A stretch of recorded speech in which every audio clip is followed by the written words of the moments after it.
Ito yung motor namin guys, size maker machine, single phase motor yan siya, pump motor yan. Ang problema kasi nito guys, nagkaroon ng crack yung motor. Yan talaga ang problema ngayon, kung magagamit pa ba yan o hindi. Sa mga magagaling dyan, ano bang dapat na solusyon dito para naman maging okay siya? Dyan kasi pumapasok ang tubig eh. Ito talaga yung problema ko ngayon. Kung hindi na ito magawa ng solusyon, maaari na ito sigurong palitan na lang. Bali yung motor niya okay pa sana.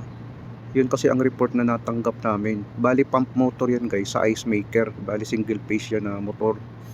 Yun ang problema ngayon dahil pwede siyang pasukan ng tubig yung body niya dahil may crack. Talaga nagkakaroon ng crack. Ewan ko ba, baka hinampas to ng operator, hindi ko alam. Sa ice maker machine namin yan guys eh. Automatic kasi yun, magkakaroon siya ng ice. Tapos magbibigay naman siya ng tubig. Yan ang pump na ginagamit.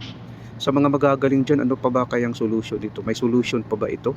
Pa-help naman. Sana nga, mayroon pang solution.